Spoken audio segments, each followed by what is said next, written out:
So let's start off by looking at a brief timeline of Netflix's history. So if you've ever rented something or seen a box of Netflix, you know it comes in this red packaging. Typically, this is their trademarked red boxing that you can see in the mail or anything along those sorts. And Netflix all started with a movie of Apollo 13 way back when in about 1997. One of their founders, Reed Hastings,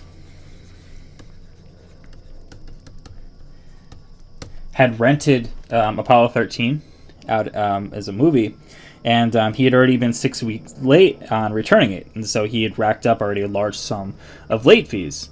And so one thing that he thought was, well, why should I be charged a late fee every day that I'm late for this movie? This is the only movie that I have out right now. Why shouldn't I be able to keep it out as long as I want, as long as I don't, for instance, take another movie out? And that was kind of one of his ideas, as he started to get fed up with these late fees.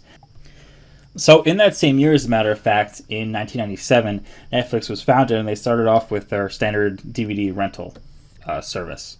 And they still operated according to that pay per rental. They didn't move on to the other scheme that I just described yet. They were still operating under the assumption that you would rack up late fees if you returned a movie late, and so on. And then in 1998, they opened up their online store, which started to add more convenience to the customers, because rather than having to drive out to the store or anything like that, you can just order the DVDs offline and have them shipped to your house in an envelope that kind of looks like this.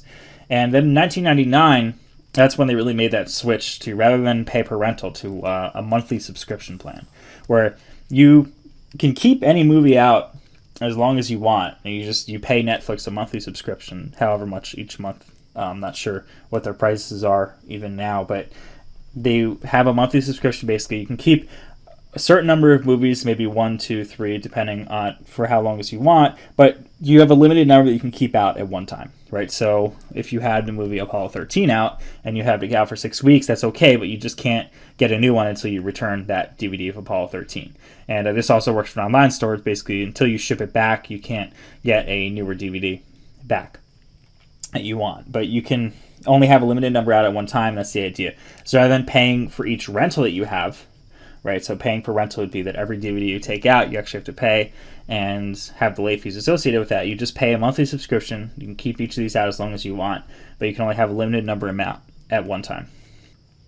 So now, in terms of Netflix operation, there's two things that we should note. They've been really scalable over the years, and we've looked at scalable in terms of algorithms and things along those sorts, but what we really mean by scalable here is that the cost that it takes them to operate is less as they have more users, basically. So the cost per user is going to be less.